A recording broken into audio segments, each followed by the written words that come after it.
That is the only word for it. The moment the thin veneer of our civilization is torn away, revealing the chaos simmering just beneath the surface. It happened at 10:10 a.m. on a Monday morning. In Wimbledon. A concussive roar, a flash of white heat. A van explodes in an underground car park, blowing its back doors off like they were made of paper, shaking the foundations of a shopping center, and sending 100 innocent people fleeing for their lives through a cloud of acrid, chemical smoke. The authorities, with breathtaking speed, declared it not terror-related. But they are missing the point. They are deliberately missing the point. This isn't about one man's bomb. This is about the slow, creeping terror of a nation falling apart at the seams, a nation where the infrastructure of our daily lives is becoming a deadly lottery. And the most terrifying question of all is this: how long before this nightmare comes to your town, your street, your family? The official story was served up before the smoke had even cleared. A pre-packaged narrative, delivered cold from a Whitehall briefing room. The mainstream media dutifully repeated the script handed down from on high. A simple, tragic accident. A van, they claim, struck the roof, the contents exploded. The driver, a man in his 60s, rushed to hospital with burns. Nothing to see here. Move along. Tidy. Contained. Forgettable. But they think you are stupid. They want you to believe this is just another isolated incident in the managed decline of Great Britain. They need you to believe it. Because the truth is far more damning. The truth is that this explosion, whatever its immediate cause, is a symptom of a much deeper disease. A disease of incompetence, of deregulation where it matters and overregulation where it doesn't. A disease of a society that is becoming unrecognizable, unstable, and profoundly unsafe. This isn't separate from the schools made of aerated concrete, threatening to collapse on our children. It isn't separate from the potholes that shred our tires and break our axles. It isn't separate from the 6-hour waits in A and E where corridors have become makeshift wards. It is all part of the same catastrophic decay. They rush to rule out terrorism because they don't want you thinking about the real, systemic chaos they have unleashed upon this country. The chaos of a broken economy, of a society under unbearable strain, where every journey to the shops, every day at work, feels like a gamble. Insiders in the emergency services will tell you, off the record, that the speed of the denial was political. It was about controlling the narrative. Preventing panic. But what they call panic, we call waking up.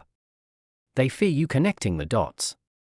They fear you seeing this blast not as an accident, but as an inevitable consequence of the Britain they have built. A Britain on the brink. A Britain where crumbling concrete, shoddy workmanship, and desperate people cutting corners are the new normal. A Britain where anything can happen, anywhere, at any time. And that was only the beginning of the betrayal. What happened next reveals everything you need to know about the state of our nation. The brutal, unforgivable two-tier system we are all forced to live under. While a working man in his 60s was being treated for horrific burns, his life changed in an instant of fire and twisted metal, while 100 shoppers, mothers with children, pensioners on their weekly shop, were evacuated in terror, their hearts pounding in their chests. Where was the political class? They were in their Westminster bubble, preparing their speeches. They were at champagne receptions in sanitized art galleries, discussing their latest globalist summit or some new, divisive diversity initiative. For them, this explosion is a minor news item. An inconvenience on the ticker tape at the bottom of their 24-hour news screen. They are insulated from the consequences of their own catastrophic failures. They live behind private security, their children attend exclusive private schools, they are chauffeured in sleek, foreign-made cars through the decaying streets of the country they so profoundly despise. But for ordinary people, the reality is stark, and it is getting worse. Think of the young mother from Morden, on a rare day out, her hand instinctively flying to her child's pushchair as the ground shook, her mind flashing with unspeakable images. Her relief that her child was safe quickly curdled into a cold, hard anger at the state of her country. Think of the family-run jeweler on the floor above, forced to close for the day, losing vital income in an economy already on its knees. That night, he sat with his wife at the kitchen table, staring at a stack of bills, wondering if his insurance policy, with its dozen loopholes, would even cover the damage, let alone the lost trade. Think of the former Royal Marine Sergeant from Hull, now working as a security guard in that same shopping centre.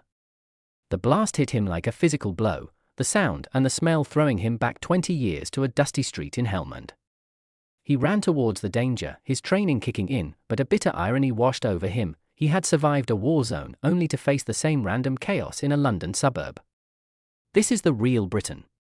The one they refuse to see. A country where tradesmen, crushed by taxes and regulation, might be forced to cut corners, using unsafe equipment or expired materials because the cost of doing business legitimately has become crippling.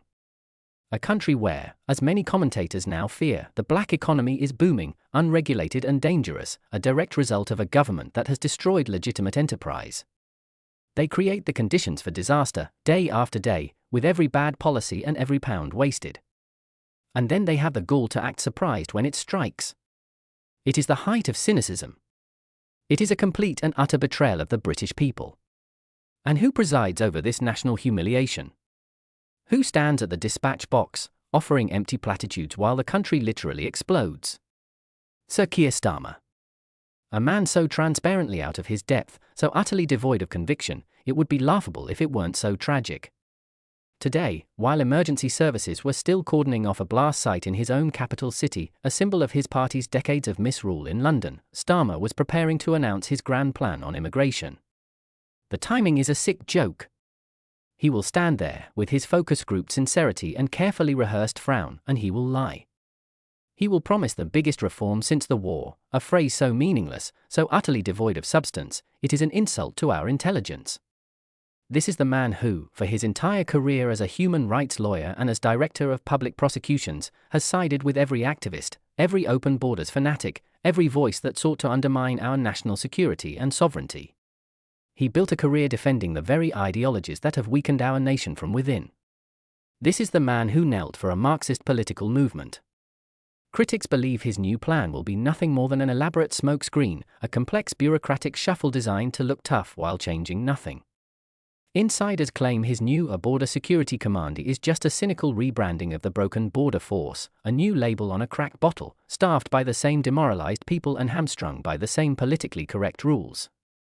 They say his own backbenchers are in open revolt, a collection of ideological extremists who believe Britain has no right to a border at all, who see national identity as a form of bigotry.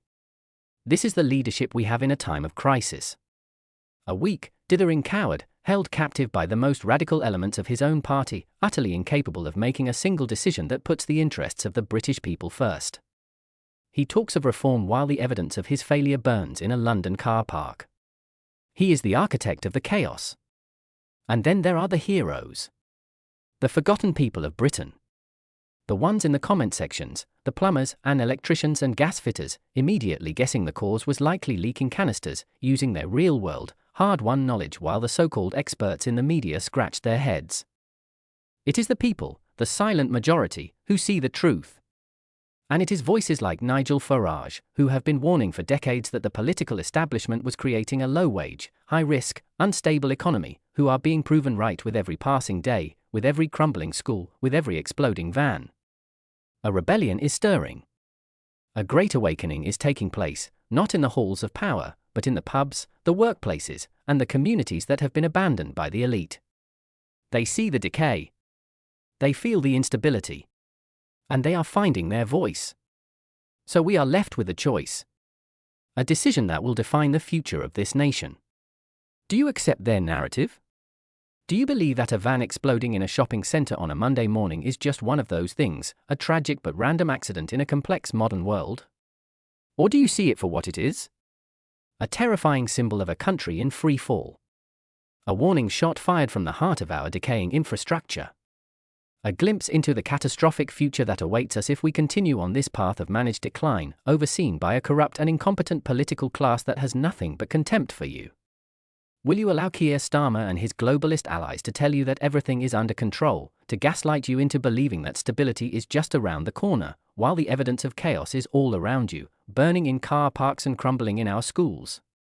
Or will you trust your own eyes? Will you trust that feeling in your gut that tells you something is profoundly and dangerously wrong in the United Kingdom? If you refuse to stay silent, if you refuse to accept this as the new normal, then make your voice heard. The algorithms are designed to bury this truth.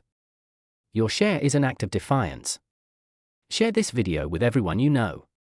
Let them know in the comments that you are awake, you are watching, and you will not be gaslighted any longer. Subscribe to this channel because the truth will not be televised. It has to be fought for. The battle for Britain has begun. Choose your side.